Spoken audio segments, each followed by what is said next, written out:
Bengal election തീരുന്നതിന് മുമ്പാണ് രാഹുൽ ഗാന്ധി ആൻഡമാനിൽ പോയി. അവിടെ പോയിട്ട് ഇങ്ങനെ നിൽക്കുന്ന ഒരു ഫോട്ടോയൊക്കെ എടുത്തിട്ടിട്ടുണ്ടായിരുന്നു. പക്ഷേ അത് തീരും മുമ്പ്, ആ ഫോട്ടോ നമ്മൾ കണ്ടു തീരും മുമ്പ് അദ്ദേഹം ഒമാനിൽ പോയി. ഒമാനിലെ കഫേ ഫറായിലാണ് പോയത്. എന്തിനാണ് ഈ പോക്ക്?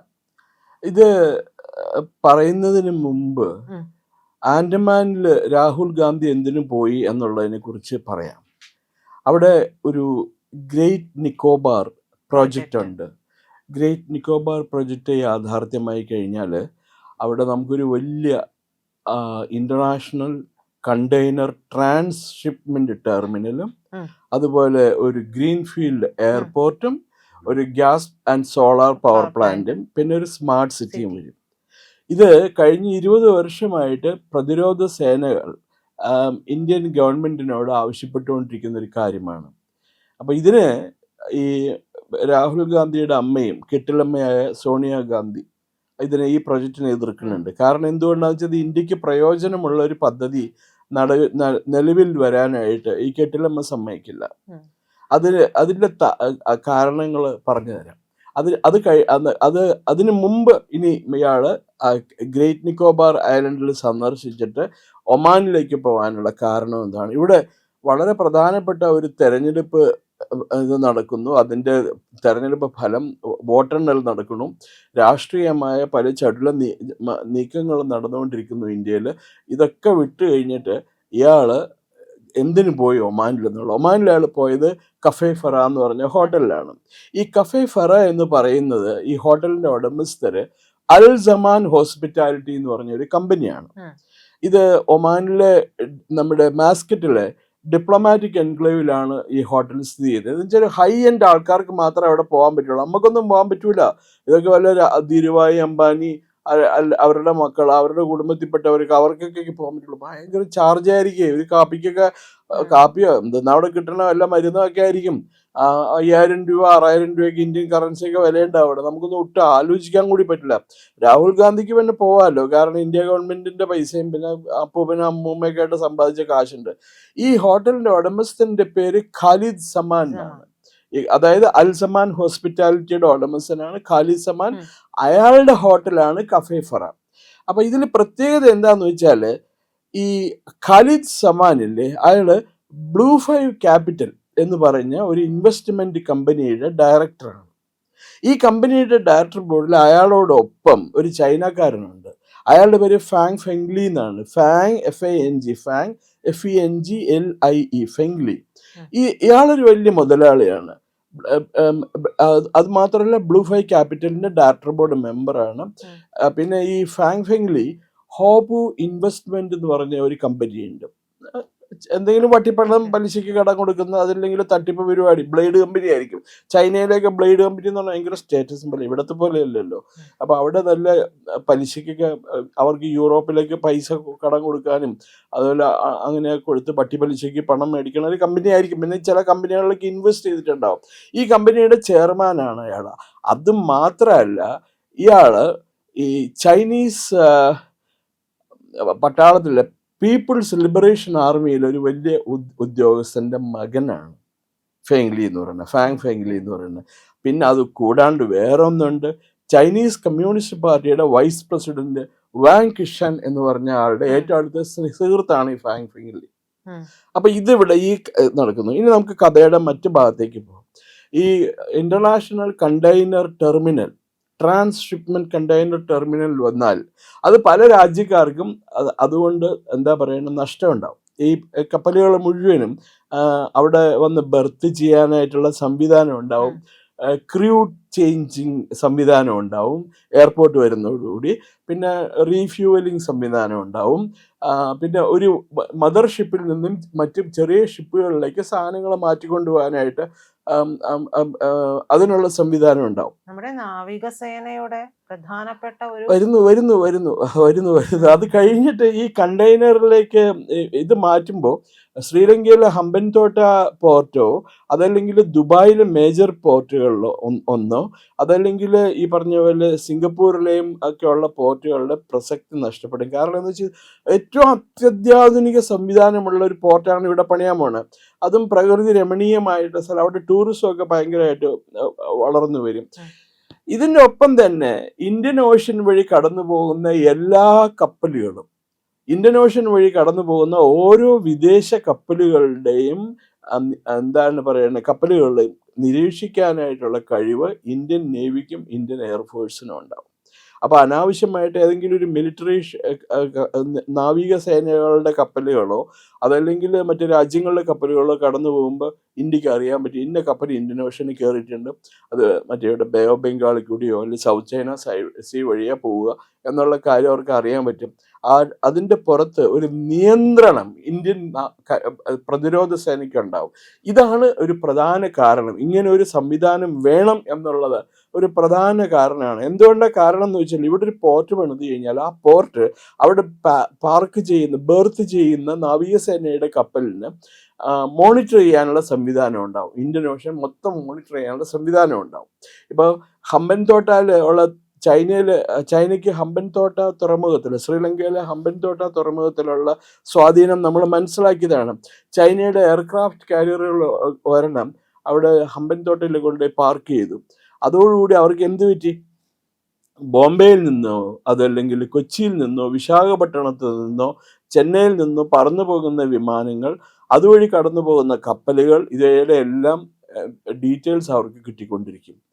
അത് അവർക്ക് ആ ഡാറ്റ ഉപയോഗിച്ചിട്ട് എന്തൊക്കെയാണ് ഈ രാജ്യത്ത് നടക്കുന്നത് എന്നവർക്ക് പറയാൻ പറ്റും. അങ്ങനെ ഒരു സംവിധാനം വരുന്നത് ഏറ്റവും പ്രതികൂലമായിട്ട് ബാധിക്കുന്ന ചൈനയാണ്. ഇവിടെയാണ് വേറൊരു പ്രശ്നം വരുന്നത്. സോണിയാഗാന്ധിയും രാഹുൽ ഗാന്ധിയും ഒരിക്കൽ പോയി ചൈനയിൽ പോയിട്ട് ഒരു കരാർ ഒപ്പിട്ടിട്ടുണ്ട്, മെമ്മോറണ്ടം ഓഫ് അണ്ടർസ്റ്റാൻഡിങ്. ഇന്ന് വരെ അതെ, മൻമോഹൻ സിംഗ് പ്രധാനമന്ത്രിയായിരുന്നു. മൻമോഹൻ സിംഗ് ഒരു പാവം ഡെപ്യൂട്ടി പ്രധാനമന്ത്രിയായിരുന്നു. അയാൾ ചുമ്മാ ഒരു തലയെക്കെട്ടും കിട്ടി അവിടെ വെറുതെ ഇരിക്കുള്ളൂല്ലോ. ഇവരാണല്ലോ ഭരിച്ചിരുന്നത് യഥാർത്ഥത്തിൽ. അപ്പൊ ഈ എന്ത് അഗ്രിമെന്റിലാണ് അത് ഒപ്പിട്ടതെന്നുള്ളവർ ഇന്നവർ പുറത്തു വന്നിട്ടില്ല. മനസ്സിലായത്? അതിപ്പോ കോൺഗ്രസിലെ കെട്ടിലമ്മയ്ക്കും പിന്നെ മറ്റേ ചൈനീസ് കമ്മ്യൂണിസ്റ്റ് പാർട്ടി നേതാക്കൾക്കും മാത്രമേ അറിയുള്ളൂ. അപ്പൊ ചൈനയ്ക്ക് ഇങ്ങനെ ഒരു ഗ്രേറ്റ് നിക്കോബാർ പ്രൊജക്ട് വരണതിൽ യാതൊരു താല്പര്യമില്ല. അവരെതിരാണ് ഇതിന്. അപ്പൊ അവരെന്ത് ചെയ്യണം? അവരിപ്പോ പുതിയ സംവിധാനമല്ല, പഴയ സംവിധാനം. അതായത് നമ്മുടെ ഗുജറാത്തില് ഒരു സർദാർ സരോവർ ഡാം ഉണ്ട്. ഈ സർദാർ സരോവർ ഡാം എന്ന് പറയുന്നത് നർമ്മദ നദിക്ക് കുറുകെ അണ കെട്ടിയിട്ട് ആ വെള്ളം, അതിൽ നിന്ന് സംഭരിക്കുന്ന വെള്ളം ഉപയോഗിച്ച് ഗുജറാത്തിലെ ദശലക്ഷക്കണക്കിന് ഹെക്ടർ ഭൂമി കൃഷിയോഗ്യമാക്കി അതൊരു എറ്റേർണൽ ഗാർഡൻ ആക്കി മാറ്റിയിരിക്കുകയാണ് ഇന്ത്യ ഗവൺമെന്റ്. അപ്പൊ ഈ പദ്ധതി തടയാനായിട്ട് ഏറ്റവും മുൻപന്തിയിൽ നിന്നത് മേധാ പട്കർ എന്ന് പറയുന്ന മറ്റൊരു കെട്ടിലമ്മയാണ്. അവർ പള്ളിയുടെ നോമിനിയാണ്, ക്രിസ്ത്യൻ ചർച്ചിന്റെ നോമിനിയാണ് അവർ ഇന്ത്യയിൽ എന്ത് വികസന പദ്ധതികൾ വന്നാലും അതിന് തടസ്സം നിൽക്കും. അവസാനം ഒരു കാര്യം ഒന്ന് മനസ്സിലാക്കണം പ്രജിത. ആയമ്മ ഈ അരുന്ധതി റോയ് ആയമ്മയും കൂടി അഹമ്മദാബാദ് എയർപോർട്ടിൽ പോയപ്പോൾ അവരെ അവിടെ നിന്ന് നിലം തൊടിക്കാൻ സമ്മതിച്ചില്ല ഗുജറാത്തിലെ ജനങ്ങൾ. ഈ പദ്ധതിക്ക് എതിരെ നിൽക്കുന്ന കാരണം അവർ അടുത്ത വിമാനത്തിൽ തിരിച്ച് പറഞ്ഞു വിട്ടു. അപ്പൊ അത്രമാത്രം സ്വീകാര്യത രണ്ടുപേർക്കും ഗുജറാത്തിൽ. കാരണം ഗുജറാത്തിൽ ഭയങ്കര വരൾച്ചയാണല്ലോ. ഈ നദികൾ അവിടുത്തെ കാലാവസ്ഥ നമ്മളെയൊക്കെ അപേക്ഷിച്ചിട്ട് വളരെ മോശമാണ്. നദികളും തീരെ കുറവാണ്, മഴ തീരെ കുറവാണ്. അപ്പൊ ഇത് വന്നതോടുകൂടി, ഈ സർദാർ സരോവർ ഡാം വന്നതോടുകൂടി, അപ്പം വേറൊരു കാര്യം കൂടിയുണ്ട്. സർദാർ സരോവർ ഡാമിന് തറക്കല്ലിട്ടത് ജവഹർലാൽ നെഹ്റു പ്രധാനമന്ത്രിയായപ്പോൾ 1964 തറക്കല്ലിട്ടത്. അത് ഉദ്ഘാടനം ചെയ്ത് പ്രധാനമന്ത്രി നരേന്ദ്രമോദി അധികാരത്തിൽ വന്നതിന് ശേഷമാണ്. അപ്പൊ ആലോചിക്കാവുന്നതേ ഉള്ളൂ അത് എത്രമാത്രം ആ പദ്ധതി തുരങ്കം വെക്കാനായിട്ട് ശ്രമിച്ചു എന്നുള്ളത്. അപ്പൊ അത് വരാതിരിക്കാൻ വേണ്ടിയിട്ട് ഈ ഗ്രേറ്റ് നിക്കോബാർ പ്രൊജക്റ്റിനെതിരായിട്ട് സോണിയാഗാന്ധി ആരെ കൊണ്ട് ഒറ്റ കൂലിക്ക് എഴുതിപ്പിച്ച ഒരു പത്രത്തിൽ അവരുടെ പേരിൽ, അവർക്ക് എഴുത്തും വായനയൊന്നും അറിയില്ലല്ലോ പാവം, പഴയ ആശാമ്പള്ളിക്കൂടത്തിലെ കൂടി പോയിട്ടുണ്ടെന്ന് സംശയം. അപ്പൊ അവര് എഴുതി ഒപ്പിട്ട് കൊടുത്ത് ഇവരുടെ ഒപ്പിടാനുള്ള അങ്കുട്ടിച്ചായിരിക്കും തമ്പ് ഇംപ്രഷൻ വെച്ച് ഒരു പത്രത്തിൽ പ്രസിദ്ധീകരിച്ചു ആ ലേഖനം. അപ്പൊ ഇതിന് പരിസ്ഥിതിയെ കുറിച്ച് ആയമ്മയ്ക്ക് പരിസ്ഥിതി എന്ന് പറഞ്ഞാൽ എന്താണെന്നും കൂടി അറിയാൻ പാടില്ല.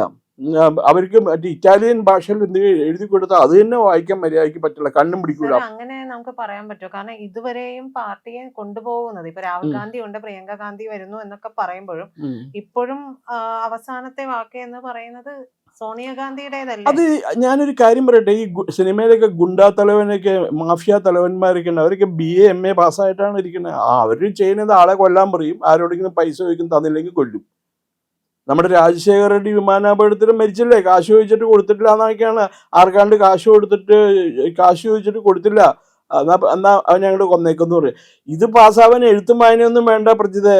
അല്ല, ആളെ കൊല്ലാൻ ഓർഡർ ഇട്ടാൽ കൊന്നു കൊടുക്കാൻ ആൾക്കാരുണ്ടാവും, 2 ഗുണ്ടകളുണ്ടാവും ചുറ്റുവട്ടത്തും. ഇവർക്ക് ഇഷ്ടം പോലെ ഇറ്റാലിയൻ മാഫിയ ആൾക്കാരുണ്ട്.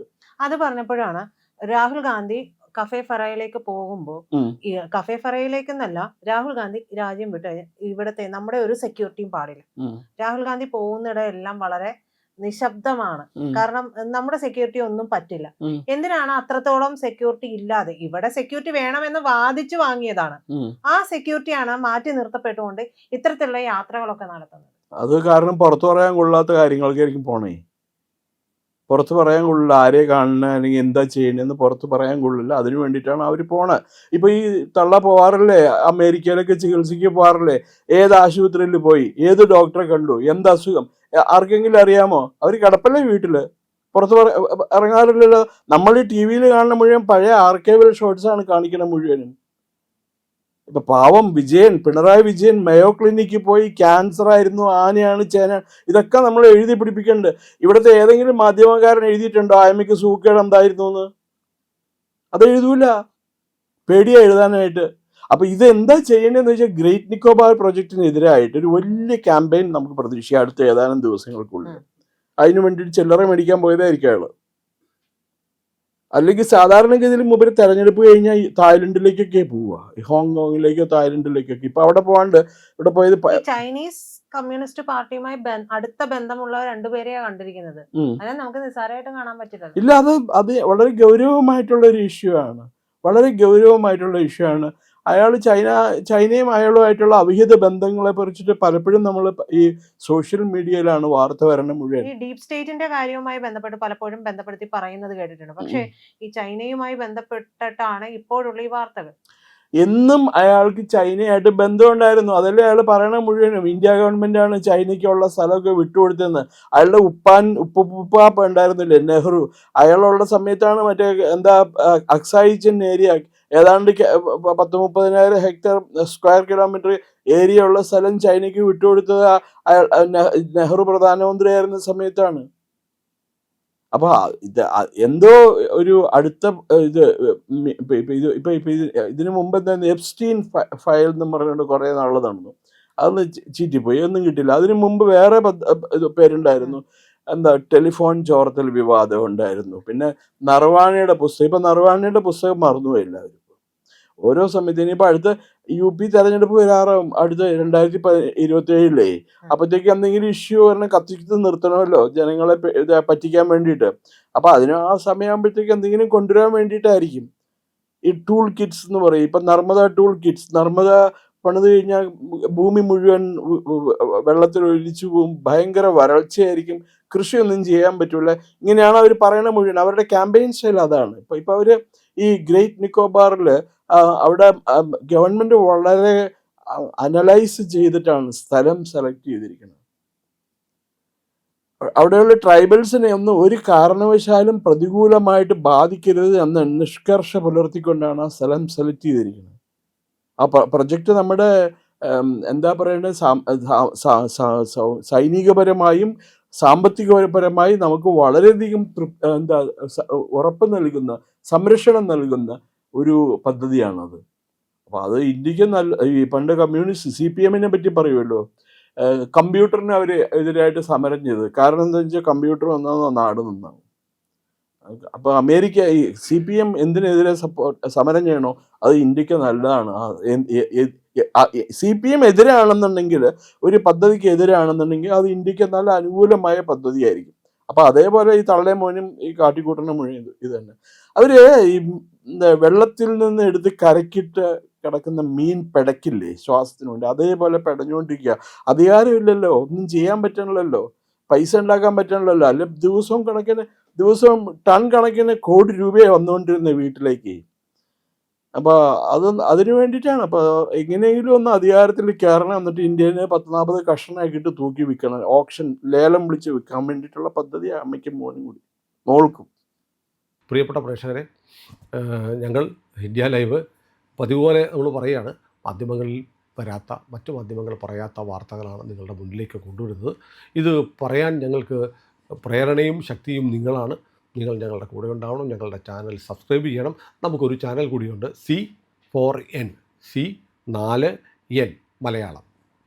നമ്മൾ ഈ തെരഞ്ഞെടുപ്പൊക്കെ ആയതുകൊണ്ട് കൂടുതൽ വാർത്തകൾ നമ്മുടെ ഈ പ്ലാറ്റ്ഫോമിൽ തന്നെ കൊടുക്കാൻ കഴിയാത്തതുകൊണ്ടാണ് C4Nൽ പുതിയ വാർത്തകൾ കൊടുക്കുന്നത്. അപ്പോൾ ആ ചാനലും കൂടി ഒന്ന് സബ്സ്ക്രൈബ് ചെയ്യണം. ഇന്ത്യ ലൈവ് ഉറപ്പായിട്ടും ചെയ്യണം. C4N കൂടെ, C4N, C എന്ന് പറഞ്ഞാൽ ക്രെഡിബിൾ, ഫോർ എൻ നേഷൻ, രാജ്യം. നമ്മുടെ രാജ്യത്തിന് വേണ്ടിയാണ്. രാജ്യം വിട്ട് ഒരു കാര്യവും ഇന്ത്യ ലൈവിനില്ല. അതുകൊണ്ട് ഞങ്ങളുടെ കൂടെ ഉണ്ടാവണം എന്നുകൂടി അഭ്യർത്ഥിക്കുന്നു.